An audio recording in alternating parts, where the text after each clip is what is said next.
and good evening. Welcome to this Sunday evening's edition of Sunday SETI. I'm your host, Sion Marshall. Thank you so much for joining. And as the program progresses, I look forward to have many individuals joining and interacting with us this evening. Wherever you're from, wherever you're watching, at home in the Caribbean, in Europe, or in North America, I'm always grateful to have you for company. With us this evening, as always, this afternoon, as always, depending on where you are, is my good friend and brother, who I will now introduce and bring into the studio. Richard, oh, well, he in there yet? Wait, hold on. Oh, now he's there. I'm always here. Richard Byron Cox. Richard, good evening, and what's up? Yeah. Good evening to you, Cian. It's still afternoon here in St. Vincent Yes, and the yes, yes, Grenadines. yes. It's great to see you. I hope you're doing wonderful as always and as usual. I can see you have the background behind you. I don't know what that is, but it's in the night there, so Yes, it is, that right? can explain Well, you're right there. You're right, you're right. Because two of us supposed to be in the same sitting room, on the same Sunday setting. So let you me know. let me get that dealt with immediately. 1 second, yes. Um, where are we now? Uh, yes, I should be in Yeah, this room, right? right. But I'm sure you can hear me, right? Absolutely, I mean, you're Right, fantastic. great. Now, I want to say again, good evening to you. Before I get into saying anything else, how are you? How are you doing? I How am things? well. I'm well, Richard. The difficulties that I'm having Yeah, regarding school and all that stuff, the challenges of school, yeah, the stresses of school, yeah, and that is understandable because that's why I'm here. So I have to deal with that. yeah, There's no getting away from that. yeah. So I have to deal with that. But I'm coping well, Okay. thank I God, see and you wearing a chalk dust view, a chalk dust look. That is chalky. I don't know if you know Calypsonian chalky. That's the kind of beard, and he always brushes it like that. It's more gray than yours, but that's chalky style, So I always call that a chalky beard, right? Good well, afternoon. I'm complimented. I'm complimented uh, because complimented that I look like Chalky, a Caribbean icon, but for all intents and purposes, my family will tell you that this look has been, and I'll send you a photograph, but apparently I'm looking a lot like my father. So Mm. as a matter of fact, um, Bam James, and you know Bam, Yeah, of course I know that. He's a who's from musician as well. Chateaubelair, he messaged me once on Facebook recently, and he said, "Well, look, Tallow," and that was the nickname. That was the nickname of my father Yeah, in Chateaubelair. So he said, "Well, look, Tallow," So I say, yeah. "What do you mean?" He say, "Listen, that's Sitalo, a Sitalo." You know what I'm No, saying? So if you ask my sisters and possibly my mom, they may yeah, tell you that the new look is yeah, a Tano look. So I look like my father, and I yeah. think, Well, yeah. yeah. But to say, in all honesty, if you look at Chucky, he wears glasses and he Hmm. has that style. And anybody who know Chucky personally, because I went to Chucky's home, I was fortunate enough to go to Chucky's home twice actually and have drinks with him and so on.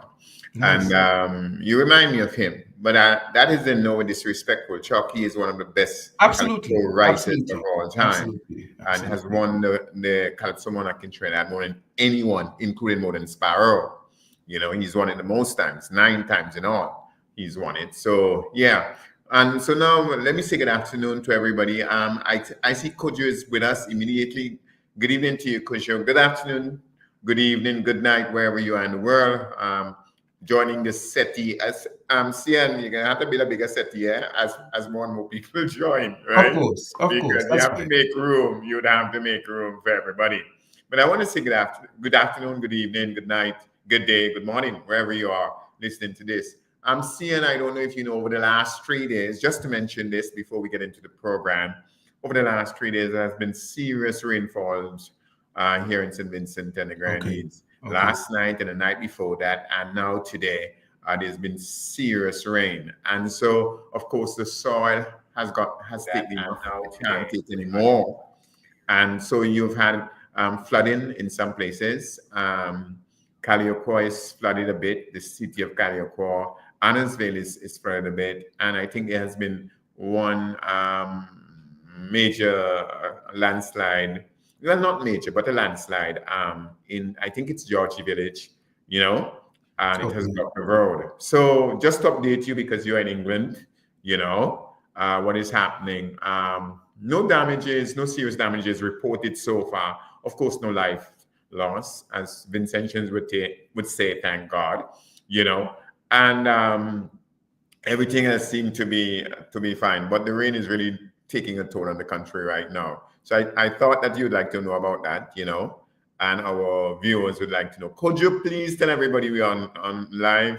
Um, those of you who are listening to us and not there, please share it. We have a very interesting discussion this afternoon, this evening, Cian. And let you introduce that, of course. I'm your guest. But we have that. Outside that, let me say this as well, that Christmas songs have begun here in Cian. Oh Slowly. my Lord. Oh my Lord. And I'm missing that. I'm missing that. I'm missing that. I'm missing that. So the Christmas Yeah. season is slowly but surely coming in. And allow me, Cian, to say I am now back from Canada. As you would recall, I was in Canada for 3 weeks doing Right. promotion, doing a book tour for the story of Pauline Bramble. I want to thank the Canadians. They've all responded very positively. I want to thank um, Consul General Fitzhuggins, because he was the one who arranged things. There's a lady called Miss Sandra Bob. She did a fantastic job. And but more than anything else, I want to thank my friend, my brother from childhood, Jim Lewis. I don't know, Cian. I think I should send this link to him. We on Facebook, right, Cian? Yes, I've already shared. We're on Facebook, we're on YouTube. Well, you took up the whole introduction, which is what I should have been doing, but okay, no problem. Um, so I have a few housekeeping matters that I want to address. Yes, First of please go all, ahead. yes. First of all, again, let me thank everybody who've been supporting the program, and let me apologize for the inconsistency of the programs of late. Now, like I said, the challenges of schoolwork sometimes do get the best of me. And so, for example, last Thursday evening, I got home from the library just after 8 p.m. and I thought, okay, I'll just take a small nap and set my phone to alarm so I can wake up to do uplift with Sion Marshall at 1 a.m. because I figured if I tried to stay up, I wouldn't make it. I'd be out by 11 or 12 because I'm tired. Set my phone to alarm. Didn't hear it. When I jumped out of my sleep, it was about 20 past 2. So unfortunately, we didn't have the program. I apologize for that level of inconsistency, but please bear with me. I'm coming down towards the end of the term where final exams are kicking in, and so I'm spending a lot of time the library revising and so on. So please bear with me. You would have a more consistent program very very soon. Okay. Now I've made the announcement a few times that I'm hoping to um, move. Move is the word, not the word I want, but move the program, transfer the program totally to YouTube. And I've been doing some work on the YouTube channel now. You may not have been noticing for those of you who are never on YouTube or who do not view the program on YouTube, but when the program started in March, we had about 98 subscribers to our YouTube channel. Today, we have an excess of 800. So there has been significant growth to the YouTube channel, and I would like to promote that a bit more because you have more flexibility with YouTube in terms of reaching people who aren't necessarily uh, um, account holders of YouTube. So I've been growing that, I've been working on that, and it's been paying off. So please, if you do already have a YouTube account, please subscribe. And if you don't, sometimes instead of logging on Facebook, go to YouTube. It's the same Uplift with Sion Marshall, and you'll be able to watch it there. Now, what I intend to do is when I switch to YouTube exclusively, I'll still put the link on Facebook so that people would get the notification that there's a link and you would be able to go and get click on the link and go and get to the YouTube channel. All right. So that is something that we could always work on as well. Okay. So now on the YouTube channel, and I want to say this, we'll come back to this a little later, but just as an announcement, tomorrow evening, Dr. Gonzalez, Prime Minister of St. Vincent and the Grenadines, will be hosting a town hall here in the UK. I will be there, God's willing, and I do intend to stream that town hall meeting live on my YouTube channel, Uplift with Sion Marshall. Now, it should be streamed as well by the High Commission, so you have options as to where you can view it. But just to let you know that if you are interested in that town hall and you'd like to see that town hall, then you would be able to get it, among other places, on Uplate with Sion Marshall website. Okay, so that's also the second thing that I wanted to touch base in terms of housekeeping. All right. Now, also, as always, I encourage you to share the live. This evening discussion is going to be a very broad one. I saw Narissa posted saying, look, give us something good because West Indies stretching this out. Well, Narissa, I was watching it. I was watching West Indies yesterday. Although they started badly, I figured they would have gotten to about 180. I actually said that. They did get to 182, but boy, our bowlers didn't do very well yesterday. And England overtook that in no time. And I noticed that the match has started this afternoon and already Brandon King is gone. So I'm not sure what is happening with these guys in the T20 format, which is supposed to be our format. T20 is supposed to be our format. Immediately, right? So let's see how that works out. All right. So this evening, as I said, Richard is here, back from his tour.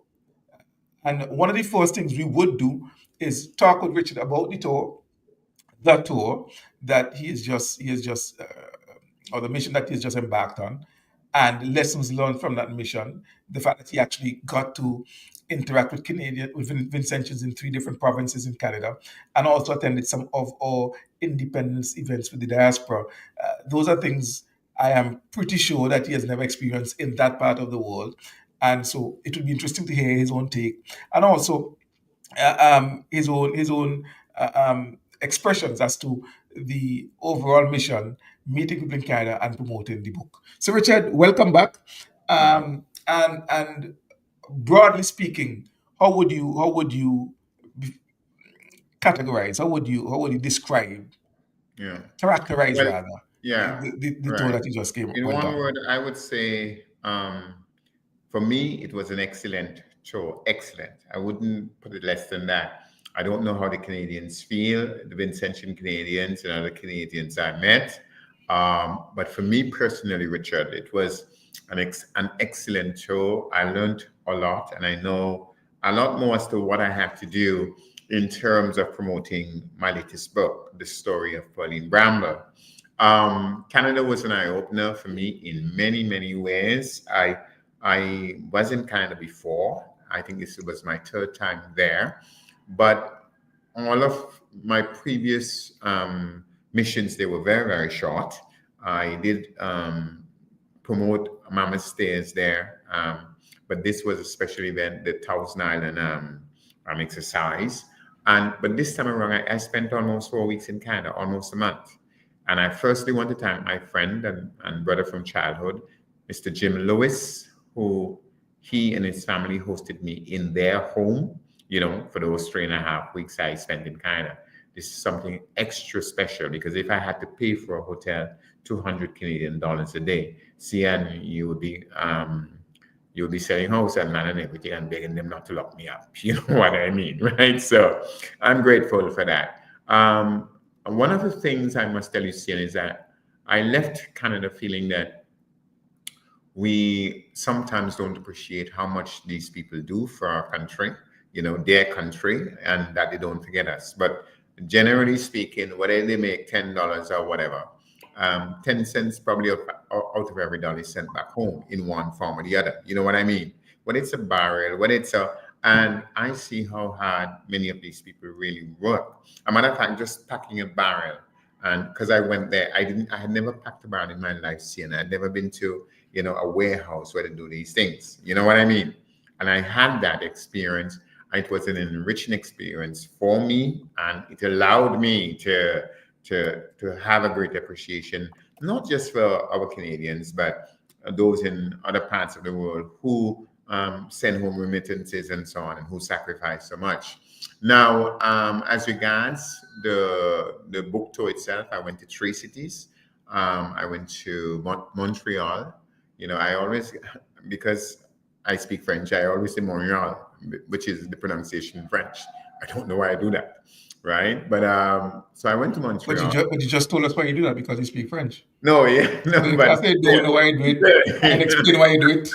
I don't know why I always say Montreal. I suppose I like it more in But you French. just said the reason why you do it is because you speak French, and that's why it's pronounced in French, so we know why you do it. You know, right? No. But I always prefer to say Montreal. I don't know why, but and I went to I was most of the time in Toronto, of course, which is the mecca of, I think, of Vincentian in Canada, and of course I went to Ottawa. I found Ottawa a very, very beautiful place. I mean, Montreal is wonderful. So too is Toronto, but somehow I fell in love with Ottawa. You know, its smallness, its neatness, its laid backness. You know, and you know, I went to Capitol Hill, if that's what they call it, Parliament Hill, I think they call it there. You know, where the Parliament sits and so on. And it was really all beautiful, all really, really beautiful, and I had a good time. As regards the book itself, all the books I sent to Canada, I'm happy to say I sold, and we had to make a special rush order. You understand? Because by the time we were off to Ottawa, we had no books at all to sell. Absolutely none. You know, it wasn't a huge sum of books I sent to Canada, but still. Richard, take this number here, D735 Hold on. 05261. Just give me a second. That's my account number for put some money inside for the book sales down.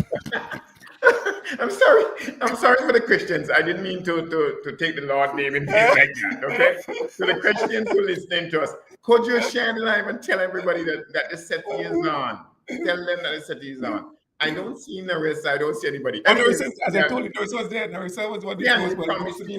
She's there. She's there. You told me that once I got this book done, you would buy me a Maserati. But I'm taking time, eh? But you said that. You did say that, Sia. You did say, I will buy you a Maserati once you get this book done because I like it bad. Yeah, man. You forgot you told me that, you know. No, I do remember. No, you said that. You said, let me go to the bar and start the practice and you will get a Maserati. You absolutely, said that. Absolutely. And I'm keeping you to it, you know, Sia. I'm keeping you to it. I'm keeping you to that. As a matter of fact, buy me a Maserati. As a matter of fact, Richard, just 2 days ago, in memory of that, I actually went to the store and looked at them, and I picked it up in my hand and saw it. It's real nice. You pull it back, and it just drive by it itself. So you're safe. You're safe. You're safe. You know, but as regards the book, yes, and I really must thank Miss Sandra Bob, and you know Bamba Providence, right? Yes. He has a brother who heads one of the public libraries in Toronto. And he organized a special evening where I read and signed. And I can tell you, every single person who came to that session bought a book. Every single one of them. Okay. You know, and so I'm really grateful to him. I wanted to call in on WeFM this morning to thank Bamba, his brother, but I didn't because that's a special program. So I didn't. But it was a tremendous experience in every way, shape, and form. I learned a lot as to how best to promote my book. And CN, now Kodru is here, Gemma Marshall. Good afternoon, Gemma. And Facebook user. I don't know who's Facebook user. I think that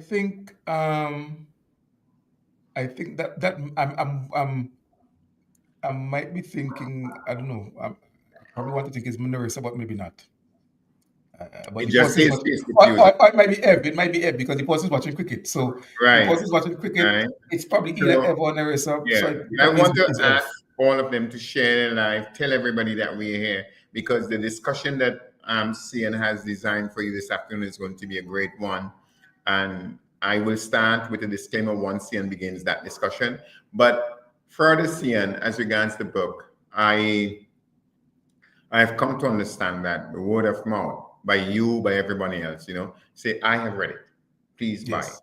Yes. Please buy it, not only to support Richard and St. Vincent in this, but because it is a fantastic way of telling our history, our story. And I mean, there's not a single person who have read this book, and did not like it. Not a single person. This, a matter of fact, Cian, I'm happy to say this, that in Canada, at least on 2 or 3 occasions, people who bought the soft copy then realized, no, no, no, no, I have to have this in hard copy because this has got to stay for my children, my grandchildren, and my great-grandchildren.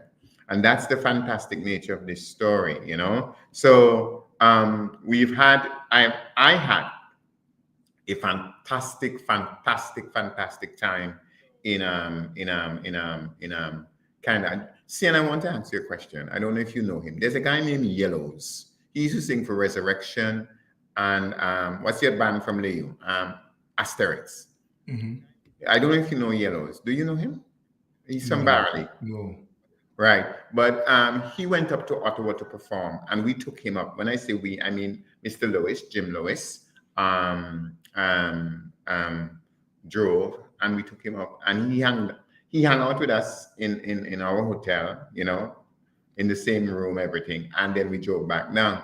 And it was fantastic to meet this gentleman who has been singing for quite a while, I met Miss Sandra Bob. It was just a fantastic experience, seriously. It was truly a fantastic, I could not pay for it, Cian. I couldn't pay for it, honestly speaking. Well, I'm really happy. I'm really happy, Richard, that you had a very successful tour. And I mean, we didn't expect that you would sell all the books that he published there, but at least you were able to get it into people's hands personally, which is always a plus, and be able to sign them. And once people have read the book, they will definitely speak good of the book and encourage others to read. I know my friend Ev, even when he was reading, he couldn't contain his excitement.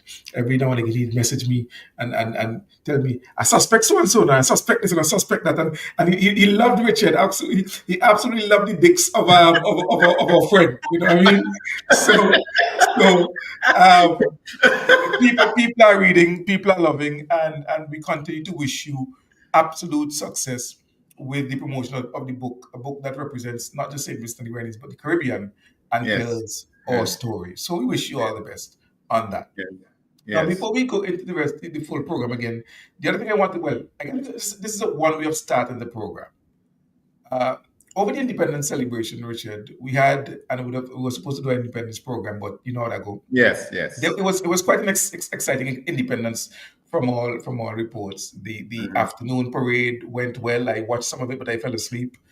Um, uh, but I did get the bulk of the PM's address live. Yes. Yes, but I didn't get a lot of it after that. You know, and then you had so many things happening. You had the groundbreaking for the Mhm. for the Acute For Referral the Hospital hospital and and those things type like of things that. and Yes. support. So many things happen in St. Vincent and Grenadines over the independence. Of course, these things are being marred a few days later, few weeks later, by what we're having, the prevalence of crime, gun crimes in St. Vincent and Grenadines. And I Yeah. say prevalence within all context. It is true Yeah. that 40 gun-related deaths is not a lot compared to Jamaica or Trinidad and so on, but in the Mm. context of St. Vincent and the Grenadines, that's a lot. Yes. It's too many. You know what I mean? Going up, when one occurred, it was an outcry, but Mm. no, I think it's almost becoming normal, and where robbers are stopping a van, um, and murdering somebody in front of witnesses. I mean, Yes. it has Yes. become way too brazen now. These things are marring, and putting a bad taste in the mouth of Vincentians, and more than the taste, rendering us unsafe in a country that we love. Yeah. And we cannot pretend that it's not happening. Yeah. Nor am I expected to point fingers and blame unreasonably, but at least we can all agree that one, it is unsafe. It's not the type of atmosphere that we want to live in. Two, we expect more to be done by those security forces and Yeah. those in authorities in general to create an environment within which citizens feel safe. Yes. And it's not my job to figure out what is to be done because I wasn't the one elected to do it. I'm not the one who has the resources to do it. They are. And whatever is necessary that has to be done to address the situation ought to be done, Yeah. right? And I know you were on radio a lot, Richard, and you addressed a number of these issues. But I want to say that in the context of that, though, with all of that that happened in St. Vincent and the Grenadines, Dr. Gonzalez, Prime Minister, is here in the UK, and he will be meeting with Vincent Chons in the UK in High Wycombe tomorrow at 6:30. No doubt, Vincent Chons would want to hear from him directly, as we all do, and ask him questions. You would be able to tune in as well tomorrow because it will be streamed live on the YouTube page of the High Commission. But I will also be streaming it live on my YouTube page, Uplift with Sion Marshall. So you'll be able to see the entire event live once I'm able to get there safely tomorrow. All right. So Richard, I'm going to be there. I'm looking forward to it. What from the standpoint of St. Vincent and the Grenadines, what jumped out to you, or what you weren't there for independence proper? You traveled, but you've been there since August, September. Yes. What are some of the things that, if I would ask, are to the front of your mind, good and bad, by the way? Being home for in St. Vincent and the Grenadines, as somebody who has resigned and will be spending a lot more time at home, what are some of the things that you've now settled back home and you say, yes, I can deal with this, I can live here, that's fine. I've been living in Germany for 150 years, but coming back to St. Vincent and the Grenadines wouldn't be so bad because XYZ is available. But at the same time, these other things need to be worked on. Well, you see, we are, well, there are many things here that you have raised and which we need to a little bit unpack. One is the independence celebration and what came out of that. Two, the question of crime. And three, where we go forward and the role of each person in that. Now, as regards independence celebration,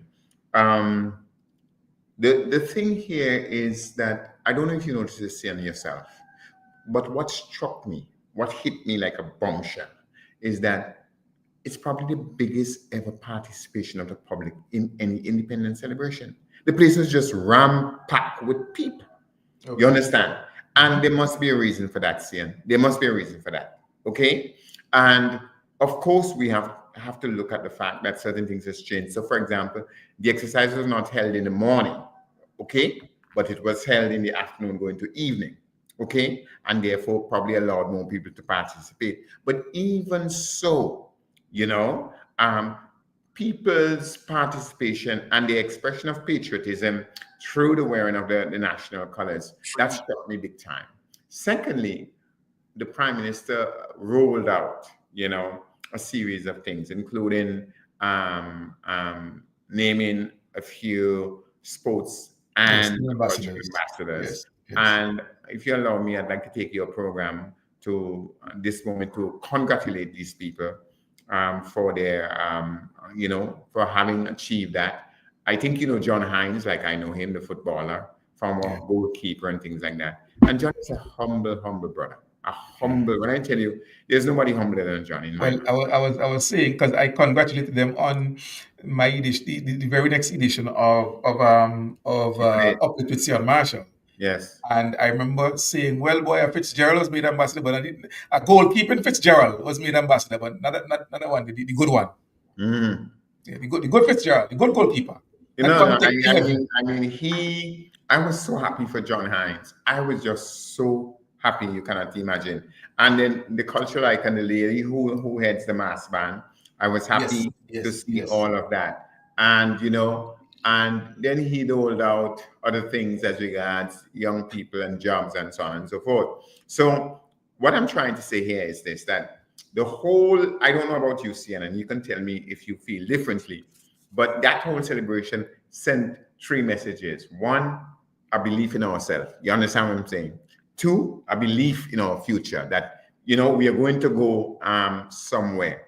Okay. And three, from the standpoint of politics and the government, that a government is connected to its people and is relating to its people. So those three things struck me as regards the independence celebration. But I come back to the fundamental issue, which is this: the people participated. It was their thing. You understand what I'm saying? Mm-hmm, It was their independence. mm-hmm. And it's not Richard saying this. It's not Richard Barron Cox saying this. The people came out and did that. You understand what I'm saying? Right. They came out and said, this is our independence. And that, for me, was the hallmark of everything. I don't know how you see it, but that's how I see it. Because once the people came out, it told me, they were saying, this is my independence. This is our independence. You understand what I'm saying? Mm-hmm. This is not a government thing.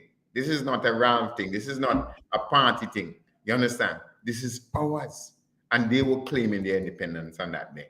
Right? Mm-hmm. So that's one. Now, Sian, you have Now, raised... before you go on, as you mentioned that, I must say that a feature of the Independence Parade over the years, and I may dare say, and this may not go down well with some people, but it is the truth and it is the reality. Under the ULP, you have seen some very massive Independence Day parade at the park. I mean, even in the morning where it's hot sun, Yeah. people would come out and be there for the parade. But Sian, this one was big. This one was Yes. No. real big. I'm sure. I can see that This and I one hear was that. big, yeah. But I'm saying that the ownership of the independence has been a feature of because if you remember, Rich, at one point in time, it had gone to the point where at independence people drape their bonnets with national flags and so forth. Yes. So I think that has really taken off. It may have quieted for a while, and I'm glad to see the resurgence of it this year. And Yes. I really hope that it's the patriotism where people are willing and ready to defend their country and its gains, Yes. and not just a flag patriotism where you feel putting on a shirt that says Vinci or a flag, is enough. Yeah. And that's the point I want to make. Yeah, and I agree with you. They really claim this thing. You saw it. They claim this is ours. This is our country. This is our independence. And so that really was very heartwarming. Now, the issue of crime, Sian, is a serious, serious issue. And I tend to believe, and I heard you say it before, that we all have a role to play in this thing. If you know something, you see something, say something. Yes. You understand? But the fact remains that I like the word you use. You know what the word you use? Use the word brazen. That's the word you use here. That's the word you use. I can't describe it another how. Brazen. And I am saying here, and you please distance yourself from what I'm going to say. But I think if there is one area where the government of this country, the ULP government, really needs to do something, it's crime. You cannot have a civilized society, you understand? And you cannot have a proper society with that level of crime among 110,000 people. And you put up your hand and tell me you can't stop crime. I don't agree with that, Sian. I'm sorry, I reject that. Because any government, its first task is the safety and security of citizens. That's the first task of any government. You understand? And please distance yourself. I will distance you from it because this is Richard talking, Richard Barron Cox. You understand? We cannot continue like this. And I'm terribly disappointed in the government. I'm terribly disappointed in the government. It's an approach. You understand? It seems to me that the government is bankrupt as regards ideas as to how to deal with crime. Now, I will be crucified tomorrow for this. I don't care.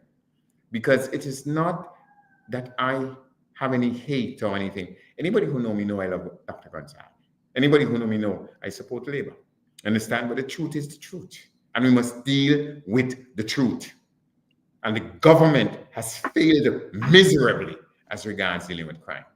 You understand? No.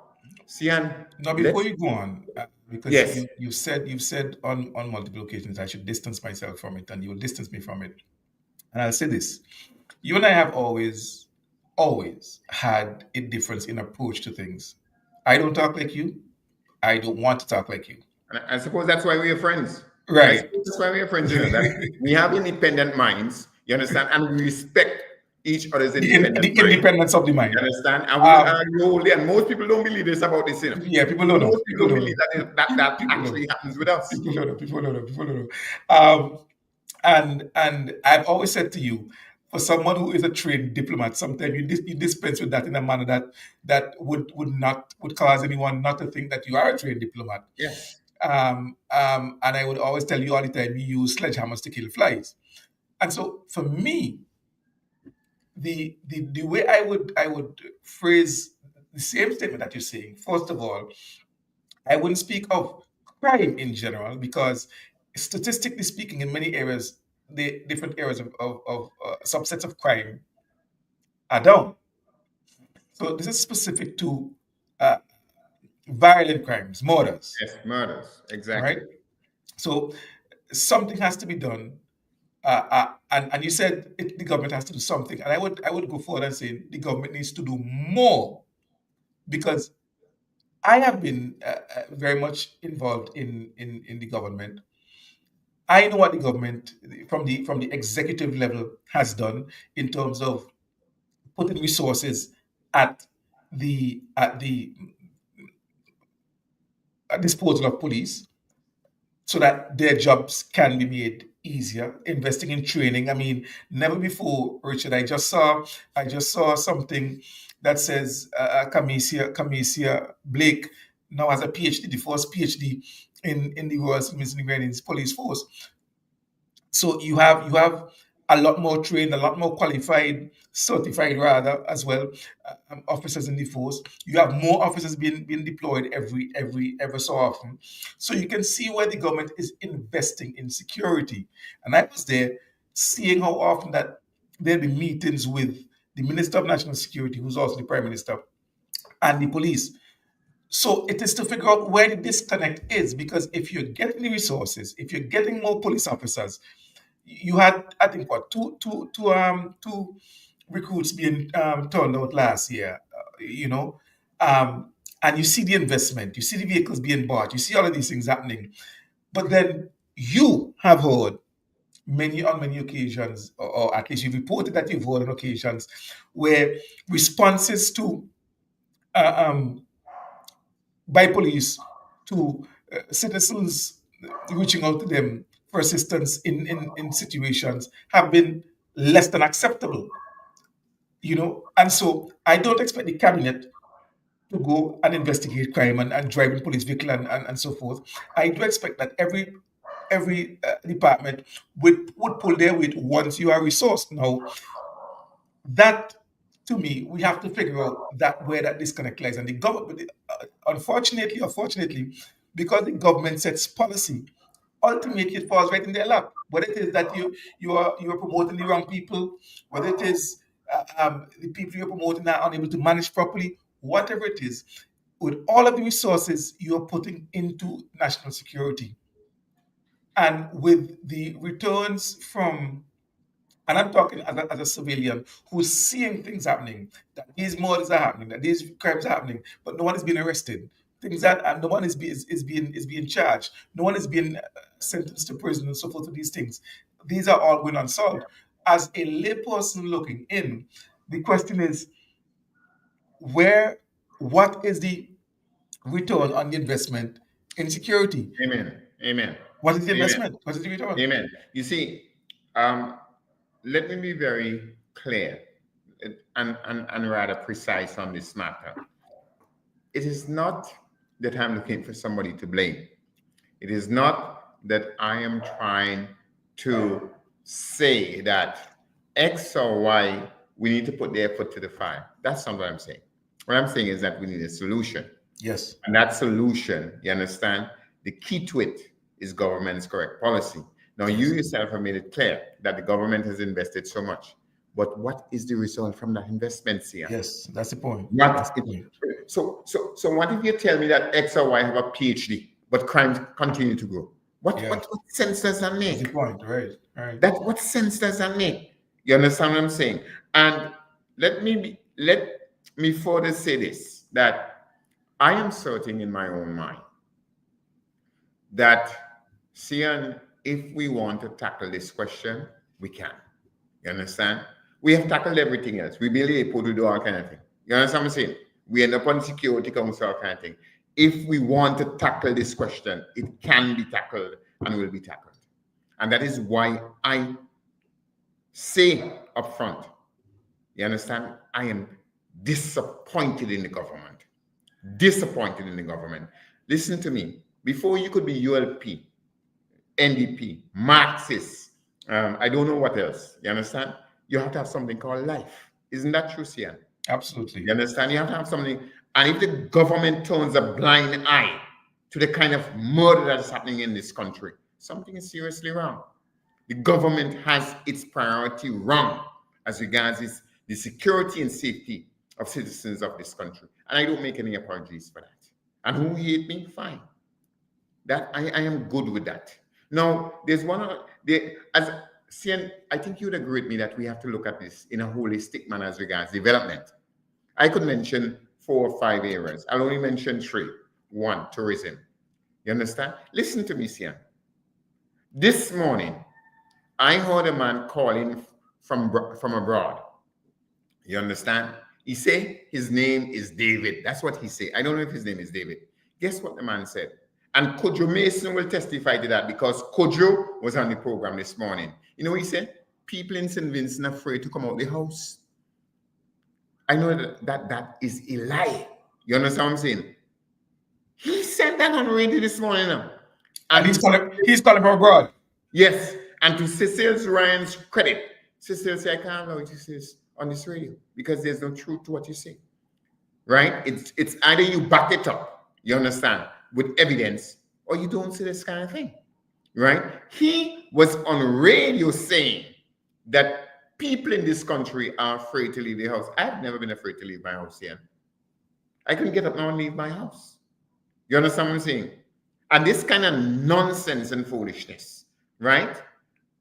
Because the fact remains is that he is making up this story and this terrible lie because there is a truth. A truth is that violent crime has gotten out of hand in St. Vincent and the Grenadines. That is the element of truth that he uses to create this dastardly lie. You understand what I'm saying? And one has got to understand these things. So that's the first thing. How do you develop a tourism industry when the country is going to the dogs as regards crime? Murder. How do you do that? That's question 1. Question 2. Isn't it true to say that if the young children in school and so on today could see that a murderers could murder people and get away? You understand what I'm saying? What stops them from adopting that? What stops them from adopting that? That's number 2. In other words, we are creating a vicious circle of murder and violence in St. Vincent and the Grenadines. And 3, and most importantly, the government goes on the radio, oh, I beg a young man and I beg a young man and I beg a young man.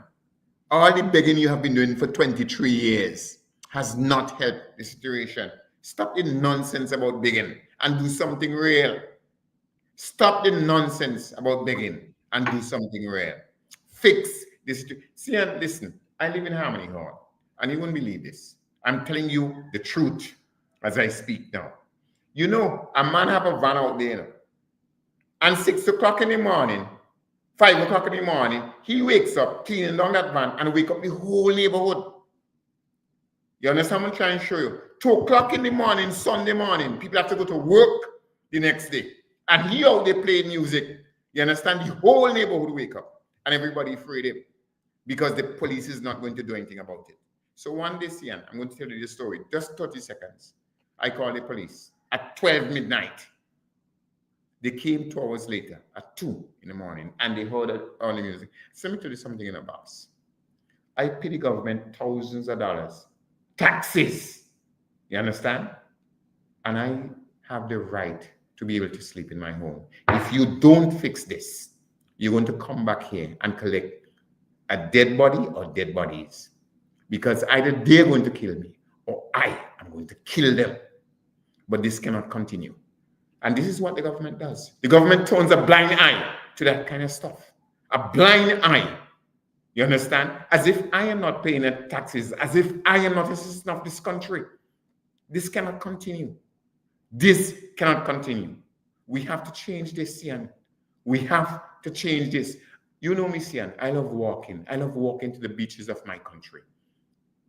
I have been home before I went to Canada. I'm here now. I don't dare go on the street walking because I don't know when one of these madmen on the road is going to kill me. And I haven't done them anything. These are things we must be serious, man. We must be serious. We must deal with these things seriously.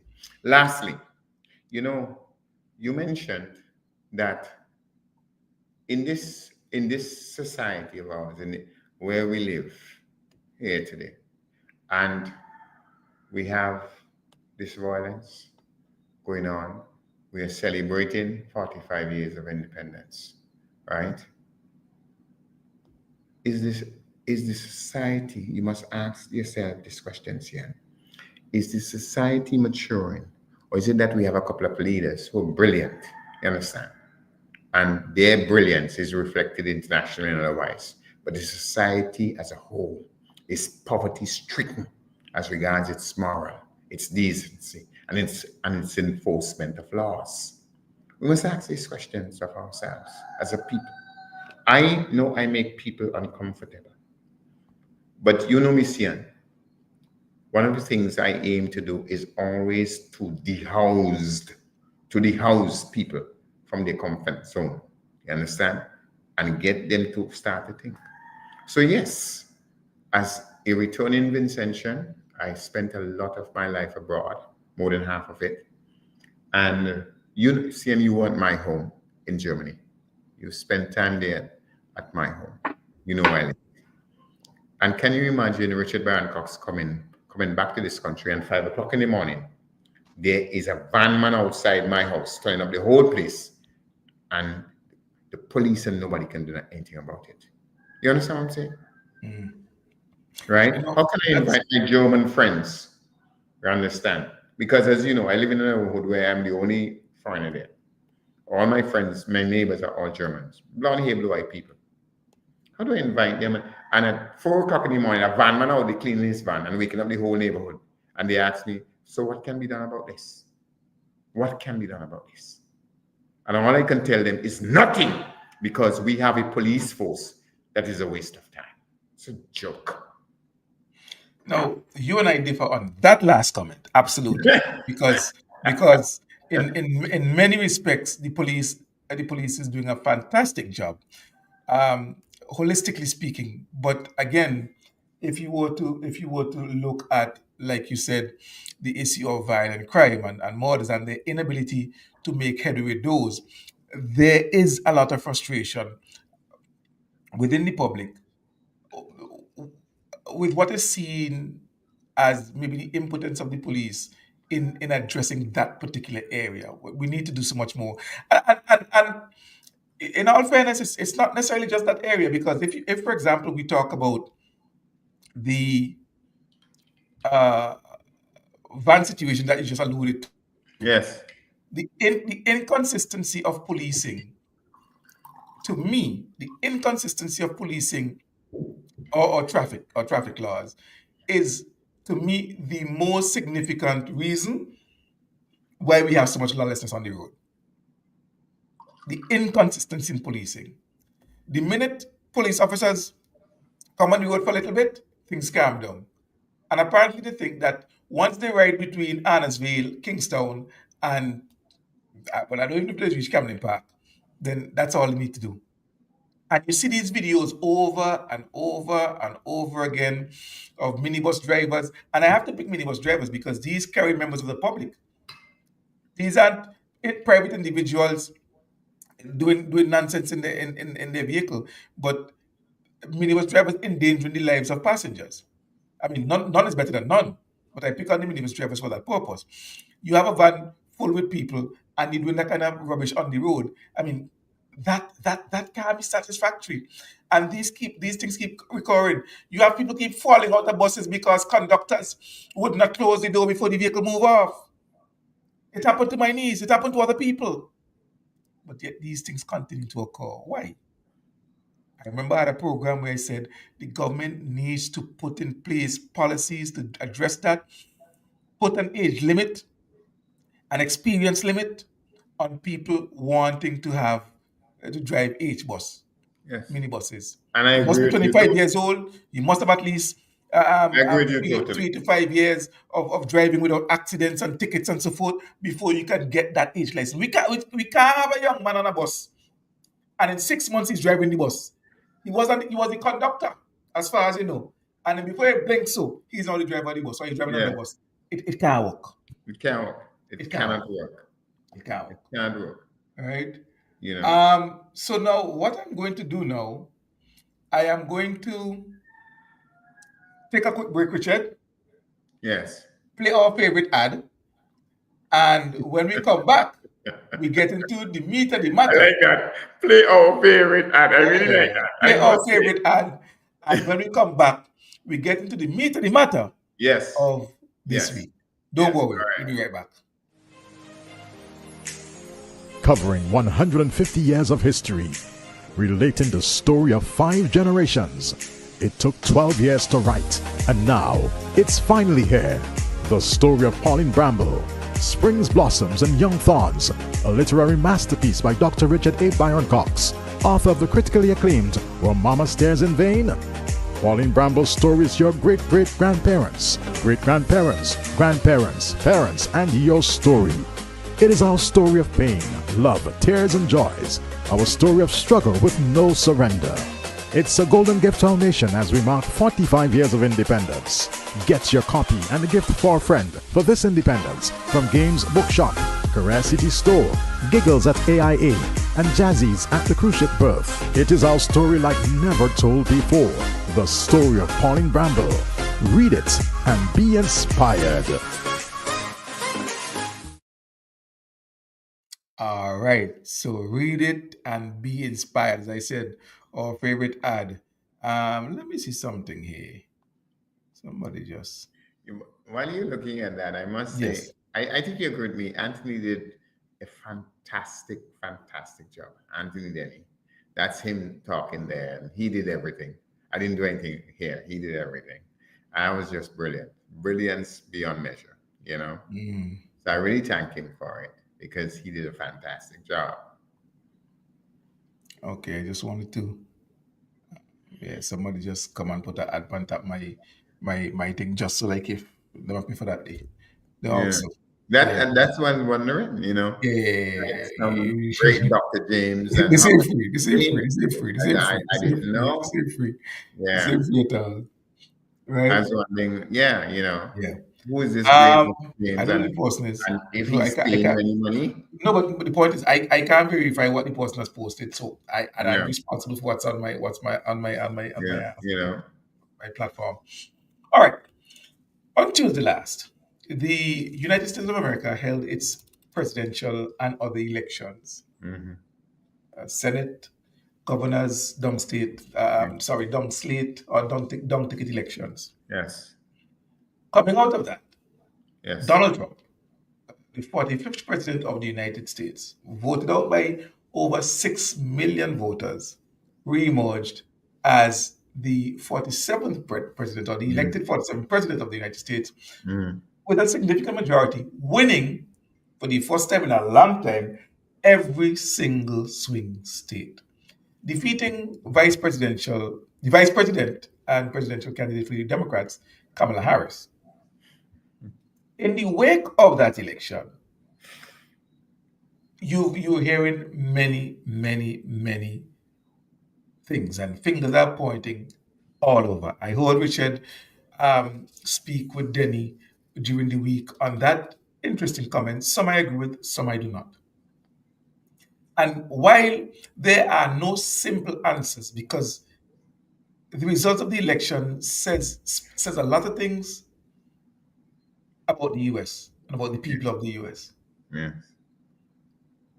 The very first thing it said to me, and this is my opinion straight off the bat, is that the United States of America preferred a felon, a convicted felon, a rapist, a and all of them are convicted, a rapist, all of those things, racist and all those things, over a woman who is qualified, experienced, and in every other aspect a superior candidate.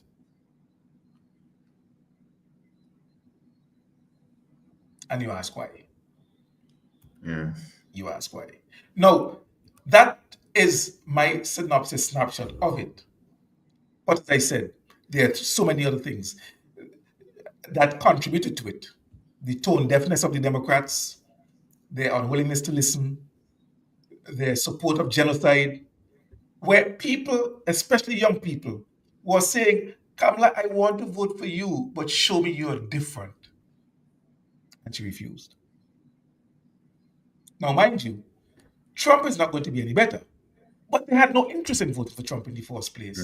So they weren't appealing for Trump's common sense response to what's going on in Gaza. They're saying, Kamala, just because of everything, I see you're the superior candidate, but you have to show me you're a different candidate, that the status quo is not going to continue. And she didn't listen. Tonight, let's unpack that. Now, I want to start, Richard, before we start with any of it, because this is the thing that's important for me now is not really about Donald Trump and America, you know, in terms of white people vote Kamala and white people vote Donald and who racist and so on and so on and so on. Nope. I saw a very interesting article, and this is the way I want to focus this evening's discussion, broadly speaking, and then we narrow it down.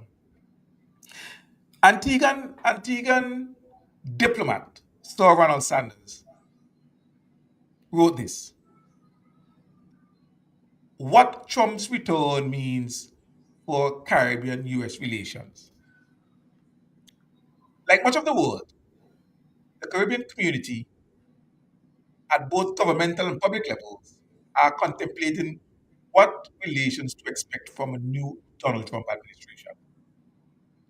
Judging from the opinion pieces, editorials, and various web discussions emanating from the region, it is evident that the overwhelming hope was for Kamala Harris to emerge as the 47th President of the United States of America. This hope was based on many things, including her identity as a woman of color with a Jamaican father. But the hope for Harris was based on a failure of Mr. Trump and his policies, interpreted from his last administration, as well as things he said on the campaign trail. Amid the latter were references against diversity, equity, and inclusion, opposition to what Mr. Trump referred to as a woke curriculum, often associated with the teaching of US history that includes slavery, segregation, and civil rights movements, and suggested restrictions on voting, such as voter ID laws, limitation on mail-in ballots, and fewer polling places in urban areas that could be barriers to voting access, especially for a marginalized community. The heated remarks regarding immigrants throughout the campaign would also have troubled Caribbean migrants in the US and their families at home. However, it should also be recognized that among the Caribbean immigrant communities in the US and the populations in the Caribbean itself, there was admiration for Mr. Trump and support for his leadership style. He was revered as a strong leader, and many believed that conditions for the US black population had improved during his last administration. Regardless of where Caribbean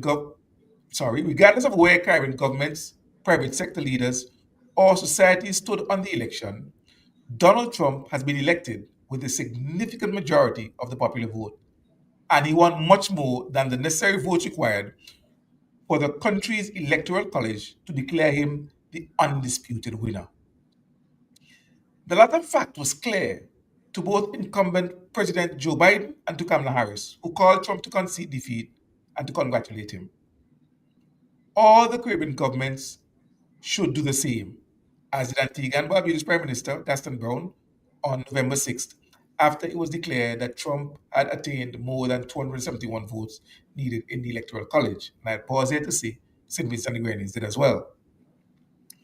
The decision about the presidency of the US rests solely with the electorate of the country. It is to the US electorate and the US Constitution that Mr. Trump is responsible. His task is made easier by the fact that his Republican Party now has a majority in the Senate. Republican appointees dominate the US Supreme Court. And as this commentary is being written, the Republicans are also close to securing a majority in the House of Representatives. All this puts Mr. Trump in a strong position to carry out his policies and execute the programs in the domestic, regional, and international spheres. Three main areas will concern Caribbean relations with the US under Mr. Trump's presidency. These are trade and aid, climate change, and global peace and stability. Mr. Trump has made it clear that he is dissatisfied with the US balance of trade deficit with several countries, especially China and the European Union. He advocated for a universal baseline tariff of 10% on all imports, with the potential of higher rates on specific goods from certain countries. He also talked of a Trump Reciprocal Trade Act, granting the president authority to impose reciprocal tariffs on countries that impose tariffs on the US goods. In this matter, the Caribbean region and CARICOM countries particularly are in a good place. The US has enjoyed perennial balance of trade surplus with CARICOM countries collectively. In 2003, the US trade surplus was 7.4 billion.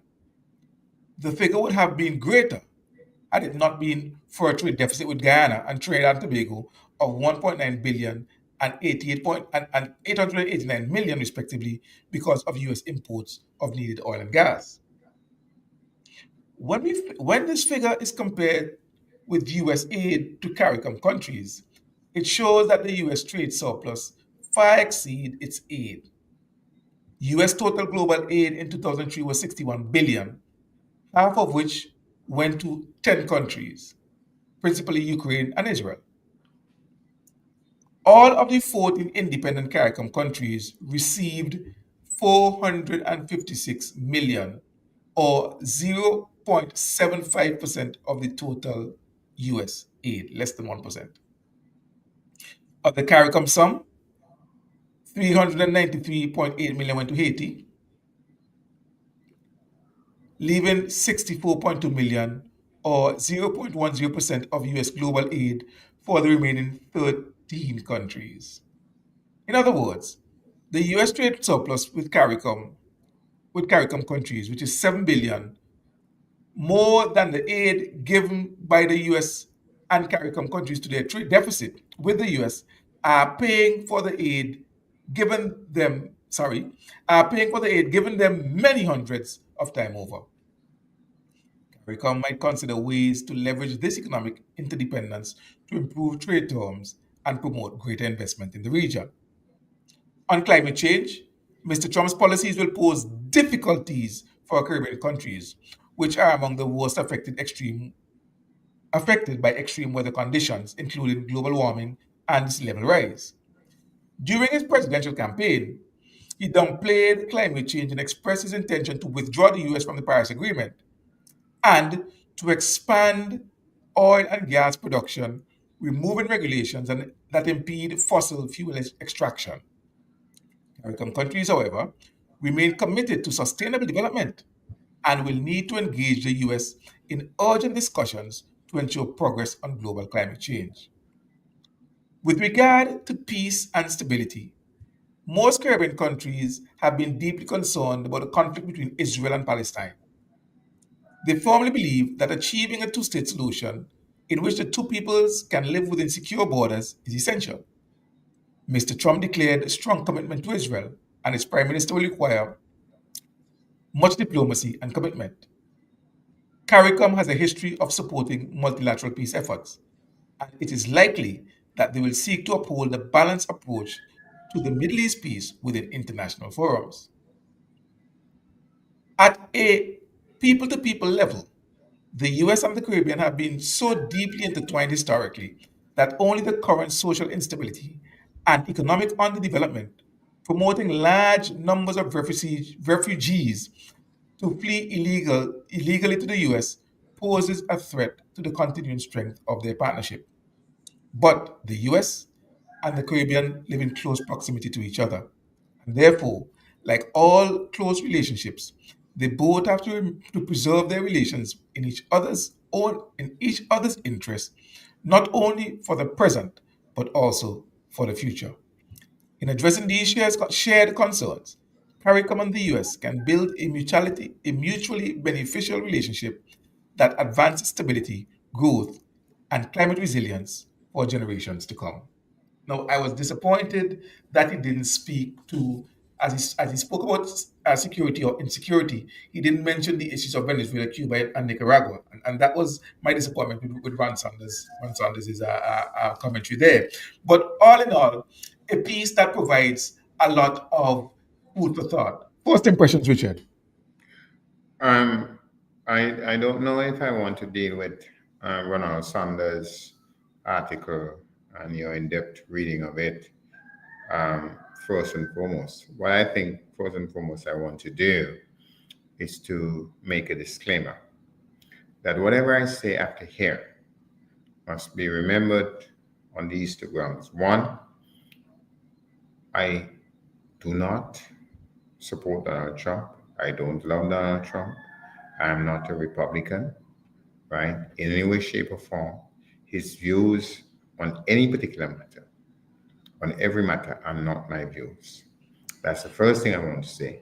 The second thing I want to say is that were I an American citizen and had the right to vote, I would not vote for Donald Trump. So I hope everybody's listening to me, Coach Mason, and including UCN, because my view of this whole thing is very different from all of you. All of you. Now, Ronald Sanders, I see that you credit him enough to read his whole article. I don't credit Ronald Sanders like that, and I must say that. And I think it's not an issue of me having any. I don't know Ronald Sanders personally, but I've read what he's written, and they lack depth and serious understanding of serious issues sometimes. And this is the case in point. And you mentioned only two of those. Understand the issue of Venezuela and our relations there. But how can you write an article like that? You understand? And not mention the fact that the Americans have said that Cuba is a sponsor of terrorism. You understand? I have never credited Ronald Sanders any great intellect. He's white. Well, that's not the purpose of the article as to whether or not to credit. Right? So I just have to put it that because that's fine. That's fine. But I've never credited Ronald as anybody who. The relevance of that for the discussion now. We want to talk. I just raised some of the issues that he raised, and we can expand on the issues. I understand. Not accept the opinion, but the issues that were raised. Right. So now, I have made a disclaimer, right? And what is important with Ronald's article is this, that he tries to relate, or he did relate, the election to the Caribbean reality. You understand what I'm saying? But in a half-baked manner. But he did, right? He did. And so that is what is really important about his article. Now, Sian, I want you to consider these things I'm going to tell you. Do you know that in contemporary American politics, Donald Trump is the only man who lost a one term and come back to win again? Yes. Yes. Do you know that? Yes. That's the first thing we have to understand. You know, everybody else, we could name some people. For example, Jimmy Carter, right? We could name George Bush Sr. You understand what I'm saying? Yes. These men lost after their first term and they didn't come back. But Donald came back. And guess what now? Donald came back and did what? He won. Right? Bigger than he did first time. Yeah, you understand? That's the first thing we have to understand about this Donald Trump issue. The second thing, that we have to understand is that the entire press, black people, women, everybody was against Donald. Everybody. You understand? But Donald did not just win, my brother. Let me tell you what Donald did. Let us analyze this carefully. Donald win the popular vote. That's one. Which he did not do when he fought Hillary Clinton. You understand what I'm saying? She won the popular vote. Yes. But Donald won the popular vote. Donald won the Electoral College, hands down. You understand? Hands down. Donald then won the Senate. You understand what I'm saying? And Donald won the House of Representatives. Can you imagine this? A man, he is the only man in contemporary American politics. He was the 45th president, and now he's going to be what? The 47th president. But listen to this. Remember, you know, that your partner, Joe Biden, beat Donald by something like 16 million votes. You understand what I'm saying? Mm-hmm. So what the hell happened here? What happened to those 16 million votes? Where did they disappear to in 4 years? You understand what I'm saying? 16 million votes disappeared. You understand? Where did they go? Where did they go? Okay? So the questions we have to ask are very, very serious questions. Follow me, Sian, and tell me if I'm lying. And correct me if I'm wrong. School me if I misunderstood.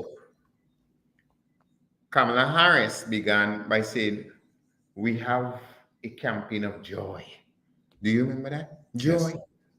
I mean, what kind of joy are you talking about, my brother? What kind of joy are you talking about? America is involved in supporting a genocide in Gaza, right? America is supporting a useless war in Ukraine. America is looking for a war with China. And here comes Kamala Harris. Oh, it's joy. What joy? Sian Marshall, I think you know better than I, that the basic federal minimum wage, the basic federal minimum wage in America is less than $8 an hour. You understand what I'm saying? People have been fighting for $15 an hour. You understand what I'm saying? But yet Kamala Harris begins, joy. What is this joy about? The American infrastructure, public infrastructure is falling apart. You do not see and I know that. Bridges collapsing, all kind of thing. But Kamala Harris comes out and talk about joy. What joy are you talking about, sister? You understand what I'm saying? So two things, Richard. Right? Two things. Because you said to interrupt you to school you. The truth is that it is during this term of the Biden-Harris administration that the biggest infrastructure bill was passed, even as the Republicans tried to block it. So they have put money into investing in infrastructure. So I can't blame them for the crumbling infrastructure, when in fact, their administration is the one that passed the how much billion or $1 trillion infrastructure bill, right? So clearly they're working on that. Now, what is going to happen, which is what happened the last time, is this infrastructure bill is going to be executed, most of it, under the Trump presidency, and he's going to be the one getting credit for fixing the infrastructure, when in fact, the actual bill is a Biden bill that the Republicans fought to block, but couldn't block, and Biden got passed. So in all fairness, now I'm not agreeing with the joy thing that Kamala came with in the middle of a genocide going on, and students on universities getting harassed and beaten up by police and arrested by police because of their voice, right? That. But I just wanted to point out that in fact, on the issue of infrastructure, they are the only one who had done some work in improving the infrastructure situation, fixing bridges, fixing roads, and so forth through the passing of the infrastructure bill. I don't argue that with you over that at all. But that doesn't change the fact that the infrastructure is collapsing. It doesn't change it. You understand? No. But it's not their fault. They're fixing it. Right? No. Number three. As I said, I mentioned the minimum wage. I think we all know what I'm talking about, so I don't have to go on. And then you tell me, oh, we're dealing with joy. Joy about what? Joy that the American government, you understand, can't find money for X, Y, and Z, whether it's Flint water or to deal with the fallout of hurricanes, but you're sending billions to Ukraine to fight a useless war. And you're sending billions to support a genocide, the murder of innocent people. You understand? In Gaza. I don't understand it. So, but then they realize the joy business doesn't work. You understand what I'm saying? So you realize they drop it, right? You realize that. All of a sudden, no more joy. You understand? No more joy. All of a sudden now, we had to deal with this man and we demonize this man and so on and so on. Nobody needs to demonize Mr. Trump. Mr. Trump is a demon. You don't need to demonize Mr. Trump. And so it was felt that he could win the election by talking about abortion, you understand, and his racism and everything else. But everybody know that. This ain't nothing new. You ain't making no announcement. You're not Columbus. You didn't discover anything. Everybody knew that. Okay? So how is it that you come and you preach, oh, Mr. Trump, this, you preaching thing that everybody know. There's nothing new here. So you realize that ain't going to work either. So then you say, well, I will give 25,000 to young people who are trying to buy a house. You remember that, right? You remember the policy, right? And so on. And the people of America rejected that as well. The question must be asked. The question must be asked. Here you have, Sian, you and I know, a man who has fascist tendencies. Well, in my mind, I wouldn't say tendencies. I would say a fascist man. You understand what I'm saying? Right. A man who is racist. But in my mind, but other people might say he has racist tendencies. You understand what I'm saying? Right? A man who makes it clear. Because, as you know, a certain woman who owns casinos in America gave Trump $100 million for his campaign. Her husband before her gave him $100 million for his first campaign when he became 45th president. And Trump has made it quite clear where he stands as regards Israel. So we know the beast that we're dealing with. Nobody has to tell us about that. We know. Here is a woman, you understand? And she presents herself to be opposite that. And nobody listens to her. You know, and I know, Trump won the Electoral College. He won the popular vote. He won the Senate. And he won the House of Representatives. It is a comprehensive defeat. You understand? Like never before. And as I said before, Trump is the only person in contemporary American politics to have lost after one term and came back to win again. Sian, whether you like me or you don't like me, whether you despise my argument or not, don't you think that some serious analysis of this thing need to be done? Well, that is, and that's why I intend to stop you from Don't you going think further.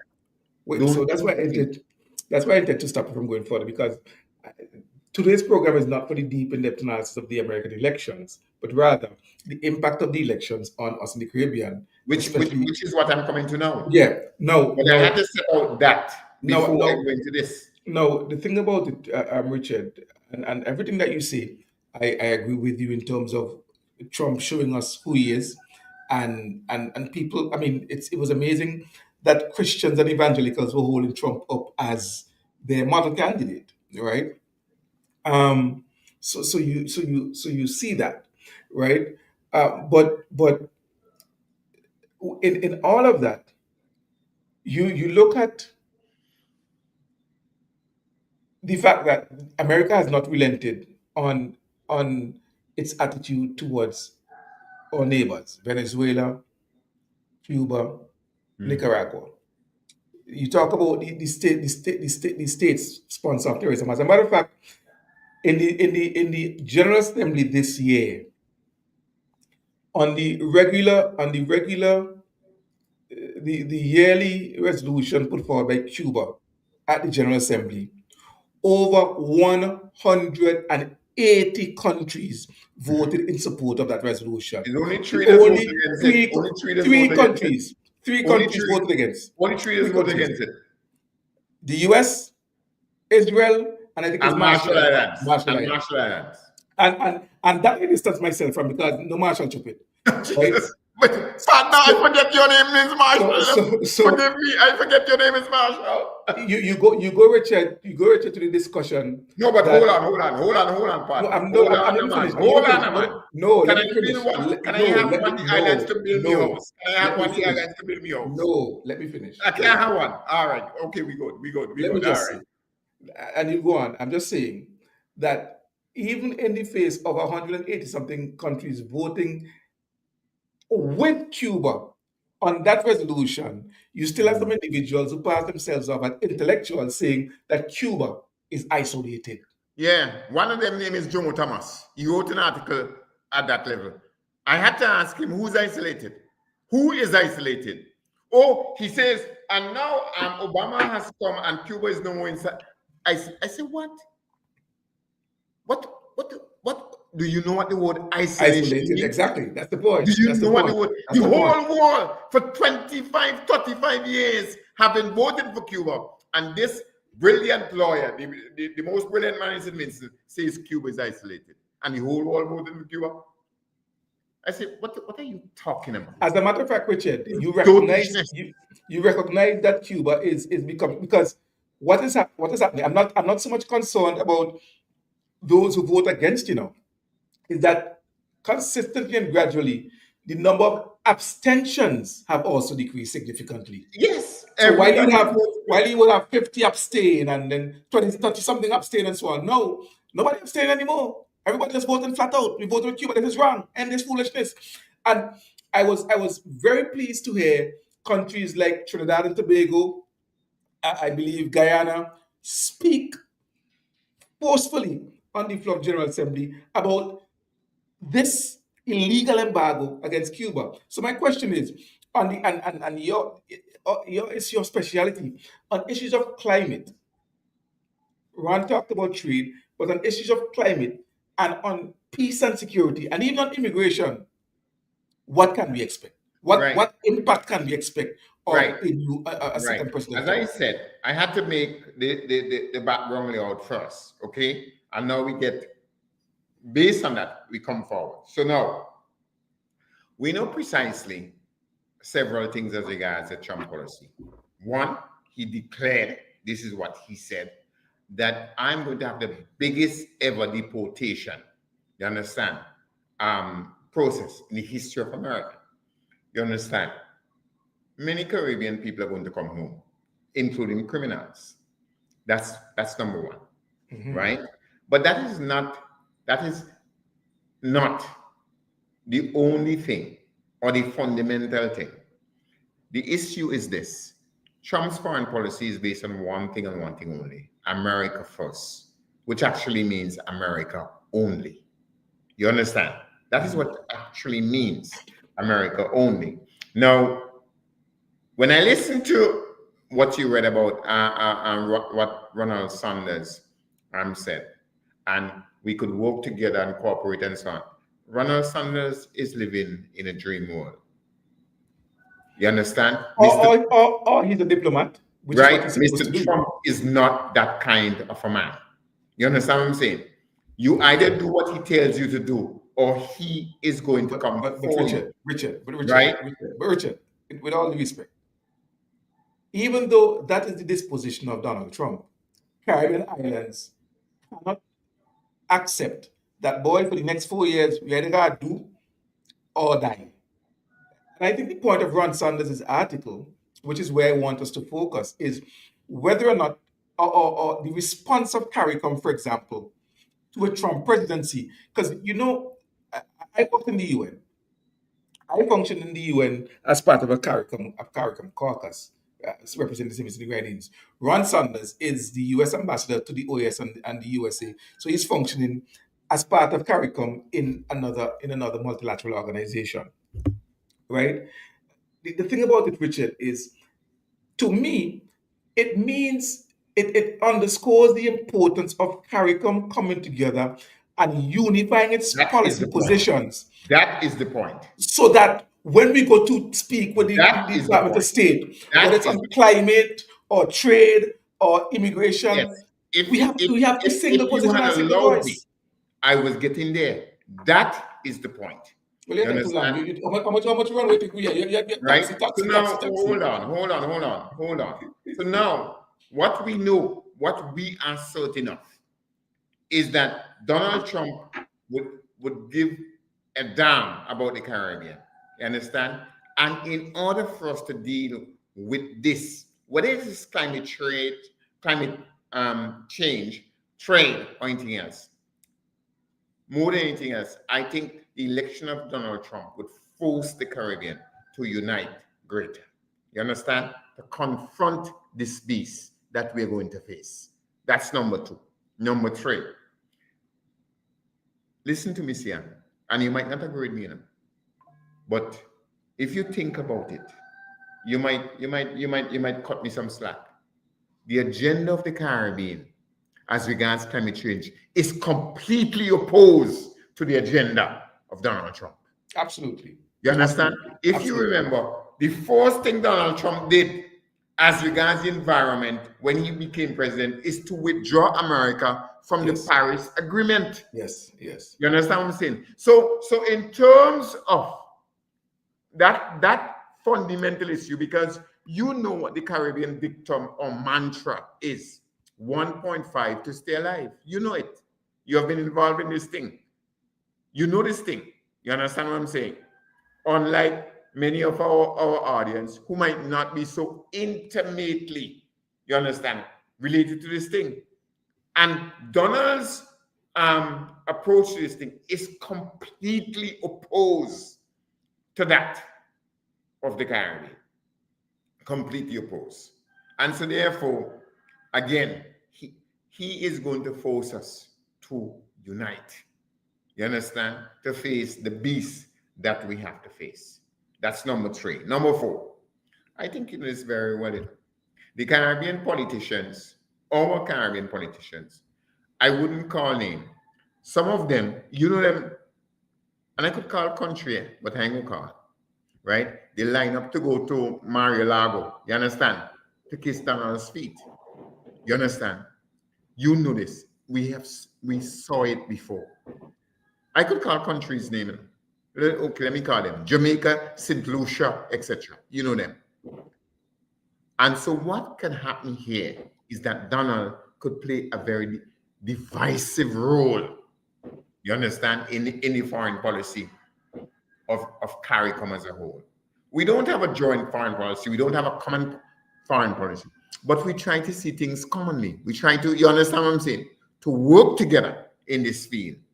But you know St. Lucia, a white man in St. Lucia, right? Happy to go to Mar-a-Lago. You understand? A man in Jamaica happy to go there as well.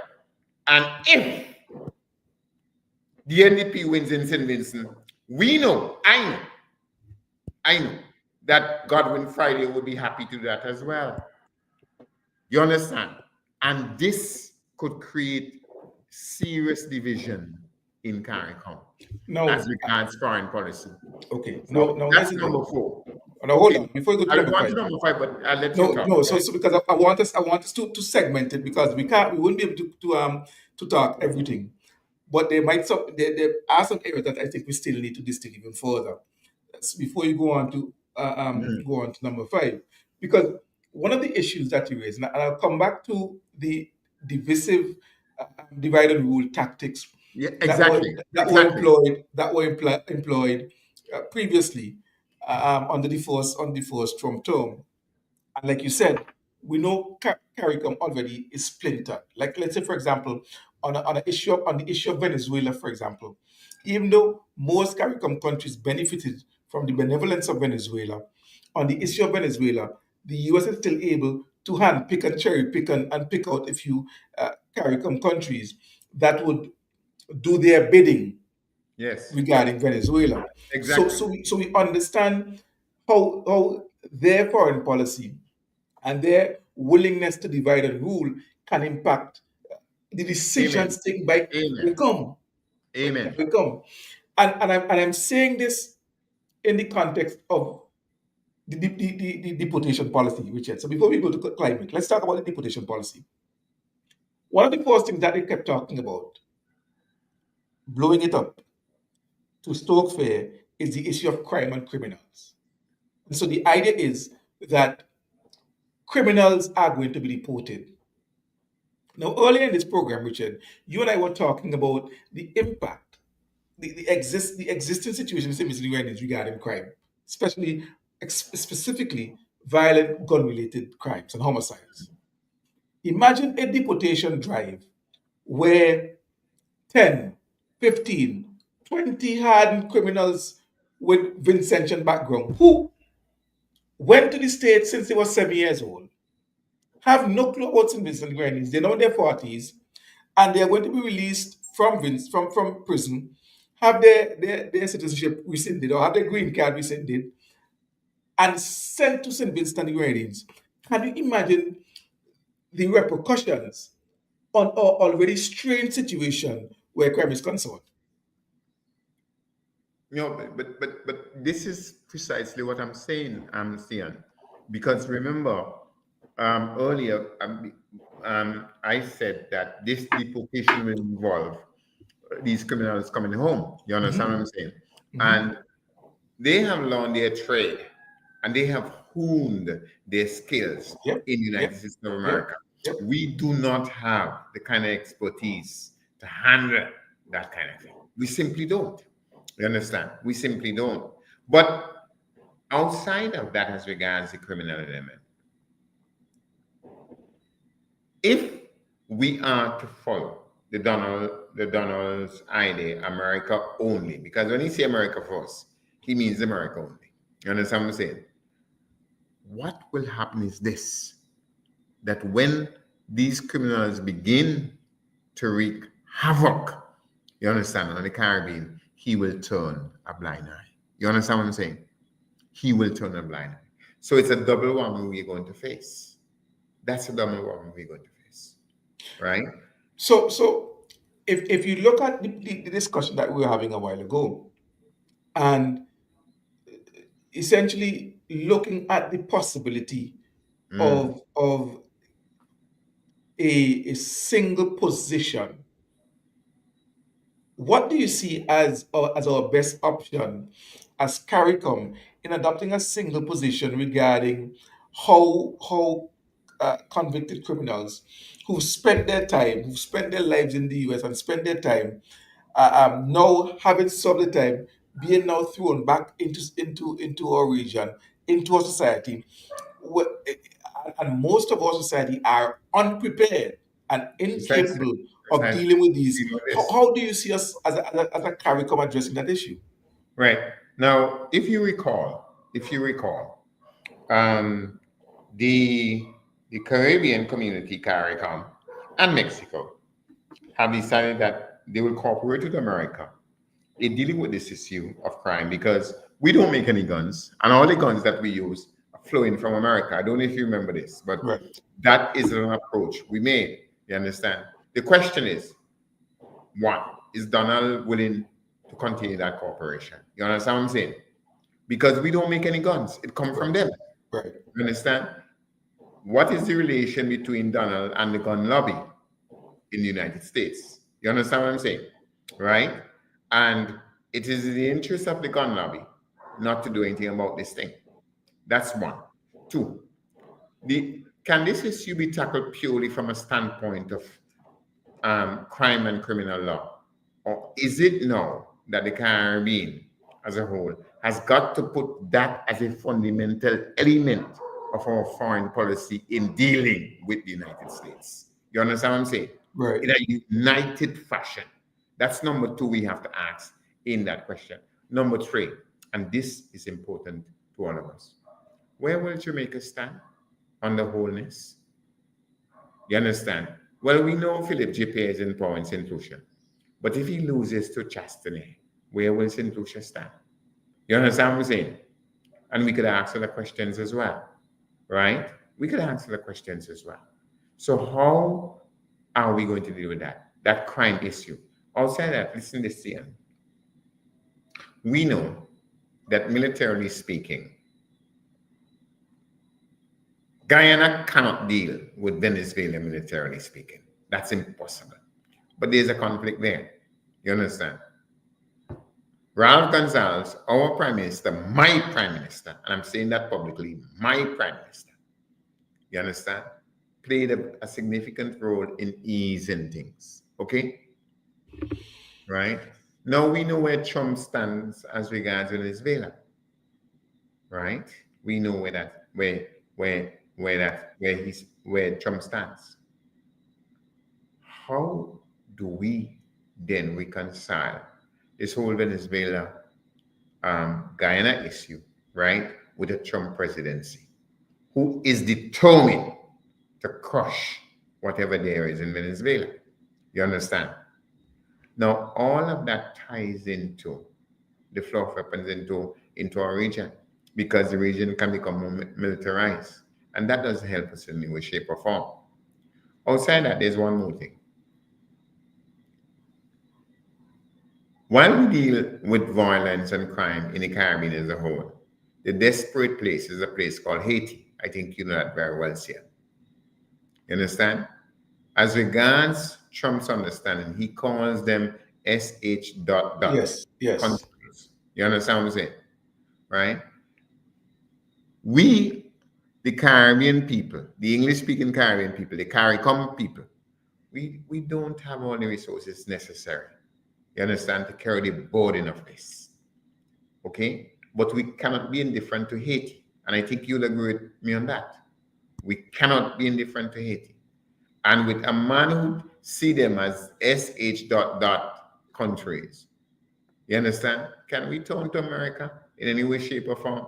And therefore, the violence in Haiti, because violence, is always an individual national thing.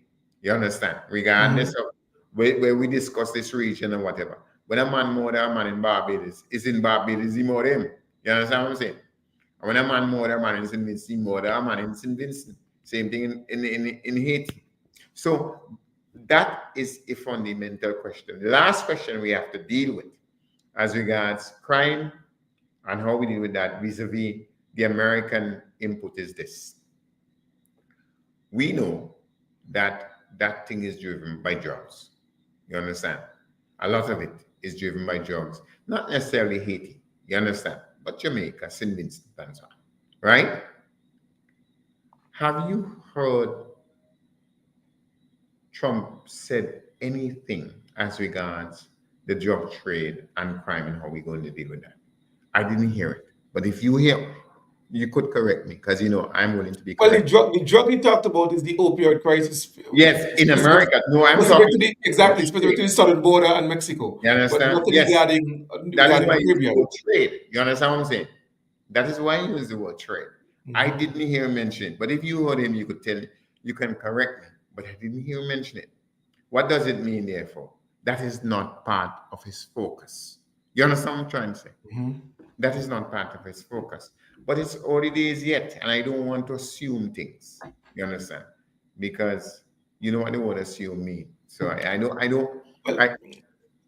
want to assume things. It's early days yet, but I think the discussion is driven by the fact that we have precedent, we have history, and Yes, of we course. see I agree with you. I we see agree. what he did before, and his rhetoric hasn't changed. As a matter of fact, it has changed. It has gotten even stronger. So with stronger rhetoric and with the lessons and the experiences of the first term, I think that is why individuals are nervous and anxious about what a second term 2.0 can lead. But do you see CARICOM Do you see any appetite in CARICOM, Richard, for harmonization of very critical bits of policies to leverage the strength of the region in terms of, because after all it's 14 votes, and if you can vote as a bloc, that's powerful. The EU has a common telecom policy, they have a common foreign policy, they have a common agriculture policy, so they're harmonizing and different. They do have everything isn't harmonized in the EU, but they've looked at critical areas and harmonized them, and then they're legislating where it is necessary for others. Do you see any appetite where CARICOM is concerned, and CARICOM is older than the EU by far, for No. any type of serious harmonization that would allow us to leverage the strength Well, of the region or the um, potential of the region? yeah. Now, uh, the Caribbean, in terms of politics and leadership, is far more diverse than Europe is, and that's a fact. Um, People like Olaf Scholz, who is the Chancellor of Germany, okay, and Keir Starmer. And by the way, Sian, I think your partner, in England, the foreign minister would have to resign, the foreign secretary, because he called Trump all kind of thing, and now Trump win. So where does Lamy stand in this whole thing is another matter. I don't know how you're going to do that, because he says he's a fascist, he's KKK and thing. And Trump win. Trump is the president now, the incoming president. What is the foreign minister of England going to say? Who's a black man, by the way? Okay. But anyway, that's another discussion. So let's get back to what you asked me. The Caribbean is a far more diverse place as regards politics. I would say openly, I I don't I don't believe that countries like Jamaica, right, um, have the same view on these issues. Like, for example, countries like St. Vincent, you understand? And Jamaica is a far bigger country than St. Vincent is. Mm. Okay. And so, and Jamaica and other countries, I wouldn't call it, but I call Jamaica because it's the biggest island, have never shown any appetite, you understand, to be Caribbean. They have shown appetite to be Jamaica. And that's the truth. You understand? So I don't see um, everybody falling in line and realizing that we have a common battle to fight, and we have to fight this battle. I don't see that. Just give me a second because I have to plug in this computer because it's losing energy, if you don't Okay, mind. Right? Just give me a second, I'll plug it in. no Give me a second. problem. Right. I think it's a good time for us to take a quick break while Richard Yeah. plugs up. And, Yes. we don't have much longer though. We have just about 12 minutes left. So Yeah, but in let me fact, make it quick. if you haven't joined us, then you really miss a program this afternoon. Covering 150 years of history, relating the story of 5 generations. It took 12 years to write, and now it's finally here. The story of Pauline Bramble, Springs, Blossoms, and Young Thorns, a literary masterpiece by Dr. Richard A. Byron Cox, author of the critically acclaimed Where Mama Stares in Vain. Pauline Bramble's story is your great-great-grandparents, great-grandparents, grandparents, parents, and your story. It is our story of pain, love, tears, and joys, our story of struggle with no surrender. It's a golden gift to our nation as we mark 45 years of independence. Get your copy and a gift for a friend for this independence from Games Bookshop, Career City Store, Giggles at AIA, and Jazzy's at the Cruise Ship Berth. It is our story like never told before. The story of Pauline Bramble. Read it and be inspired.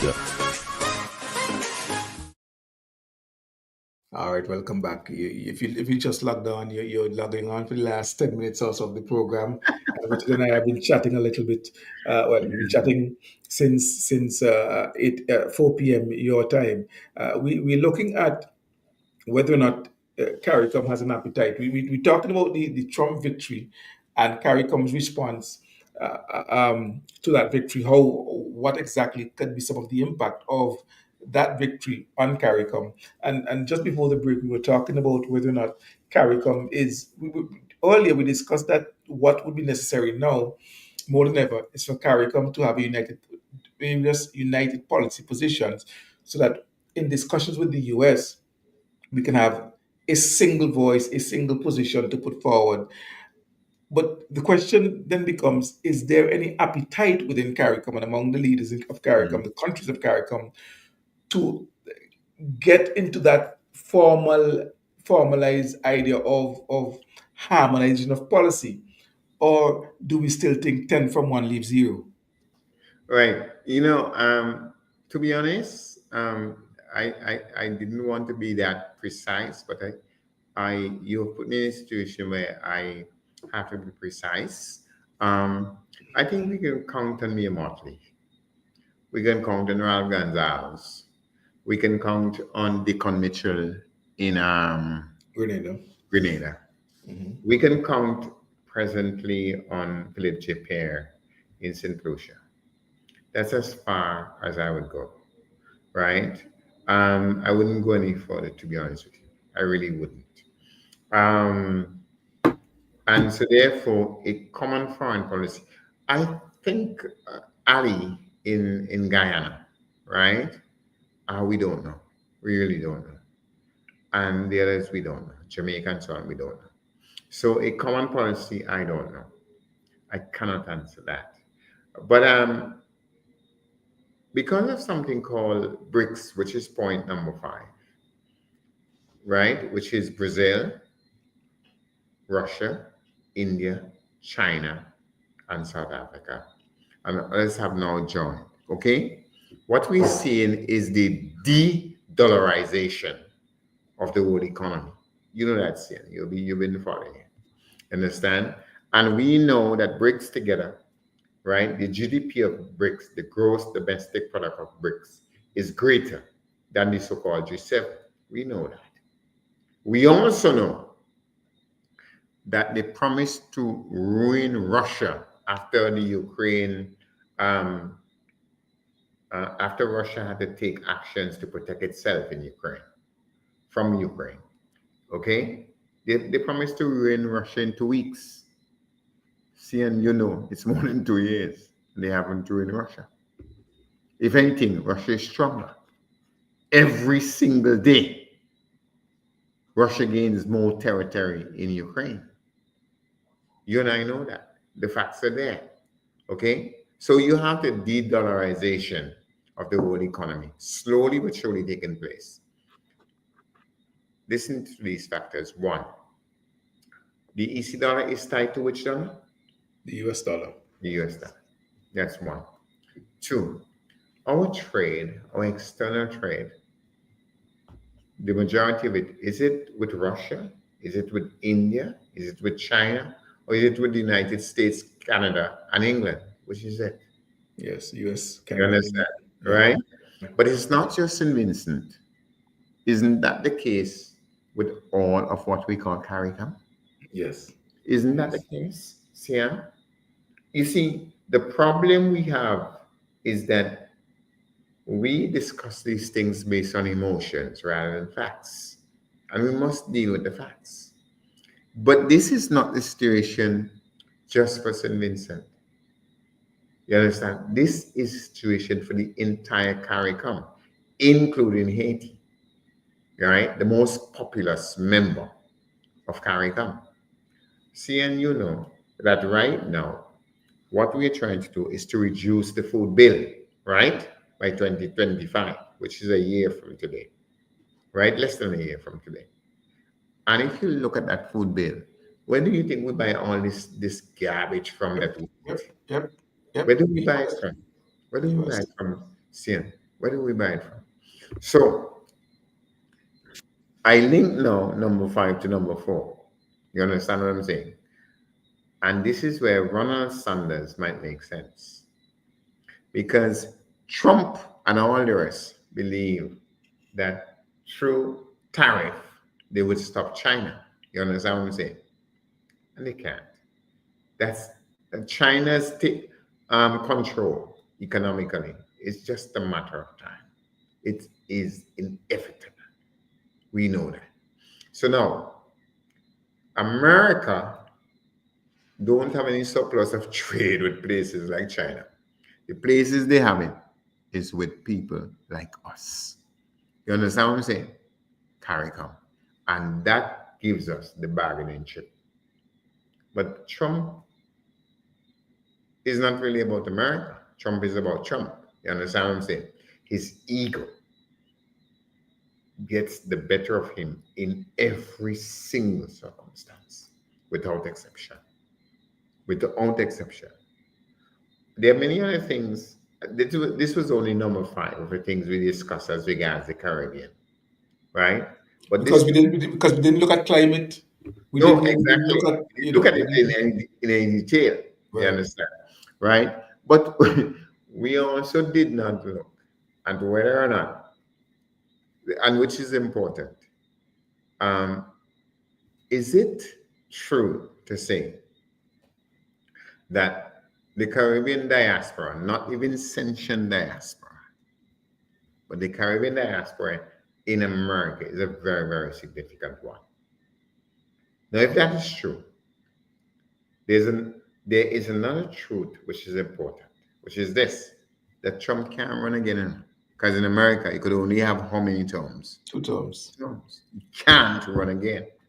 Now, when a man, listen to me, sir, listen. When a man knows that he can't come back, he has control of the Senate, right? And the House of Representatives. What is there to stop him from doing what he damn well like? Ask yourself that question. And he also has the sanction of the Supreme Court saying he has full immunity. Exactly. And then what is it to stop him from doing what he damn well like with some 2x4 islands called the Caribbean? We ain't talking about China, you know? And we ain't talking about Russia. We're talking about some 2x4 islands called what? The Caribbean. What is it that stops him from doing what he damn well like? And our only answer to that is what you asked me. Is there any appetite for the Caribbean to unite in the face of this adversity? I don't know if that makes any sense to you, but that is where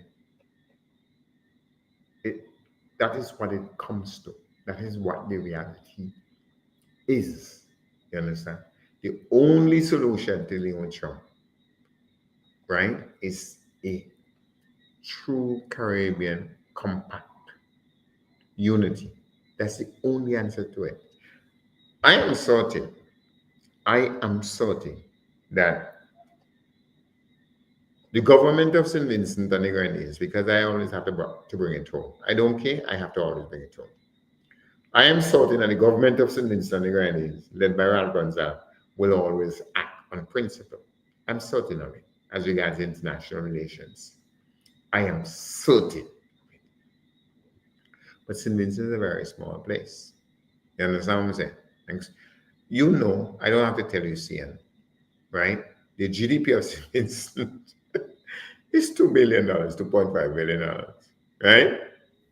That EC dollars, that US dollars, that EC dollars, as far as I remember. The GDP of America is $25 trillion. Yeah. 25 trillion. Our GDP is not a billion US. Exactly. There are cities in the US with cities with bigger budgets than that. The GDP of the United States of America is $25 trillion. You understand? But yet, Trump will make an argument that St. Vincent is a threat to the security of the United States of America. He would make the argument that Nicaragua, which you went to with Prime Minister Gonzalez, a desperately poor place, is a threat to a country with 25 trillion GDP. Let us be reasonable here. You know, before I close, I want to remind everybody listening to me of where I began. These 2 points. One, I know that Trump is a beast, evil man. He's um, KKK and everything else. And two, I will never vote for Trump. Never. So what I say tonight, if it upset any of you, I'm sorry to have upset you. That's not my point. But we must look at the objective reality. And the world, Sian, I'm sorry to say this to you, but I think I don't have to say it to you. I'm only saying it because of your audience. The world has become a much more dangerous place for St. Vincent and the Grenadines. You know that very, very well, Sian. I don't have to say. Like me, you're trained in diplomacy. You understand? You know what I'm talking about. I would be surprised that you disagree with me on that point. I'd be very surprised if you disagree with me on that point. The world has become a much more dangerous place for St. Vincent and the Grenadines. You Absolutely. know, We got close. So now you know. So we you got know, a new program now. Sian, if you allow me 30 seconds more, can you please allow me that? 30 And seconds. Go. yes, I have to say, you know, we must never forget that the NDP is a sister party to the Republican Party in the United States of America. They have not said it publicly, but they are rejoicing, you understand, that Trump has won because they are a sister party. They are a sister party to the Republican Party. They all belong to what is called the Western Democratic Union. And if you don't believe me, remember what Arnim Eustace once said: "What will America say?" I rest my case here. Probably you don't like what I have said, but that's just where Well, it's. I didn't bring you on the program to like what you say. I brought you on the program to share perspective, and very often that perspective is different than mine, and I'm sure the listeners appreciate the varying perspectives that we bring to every issue. Richard, let me thank you so much for being a part of tonight's program. It was good to have you back after such a long time. We hadn't done this for a couple of weeks. So thank you so much for being here this evening, and to all those of you who listened, thank you so much for tuning in. Don't forget tomorrow evening at 6:30 UK time, which is what 2:30 Vincentian time. I will be live streaming the town hall meeting of Prime Minister Dr. Gonzalez in High Wycombe with Vincentians. That town hall meeting will also be live streamed on the High Commission's YouTube page as well. Now, for you, if you're interested in seeing it on my platform, it would only be on YouTube, not on Facebook. So you wouldn't see it on YouTube, on Facebook. You'll have to log on to YouTube. So until next week, Sunday night, when Richard and I are back with another edition of your favorite Sunday afternoon program, Sunday City. This is Sion Marshall saying, have yourself a good evening.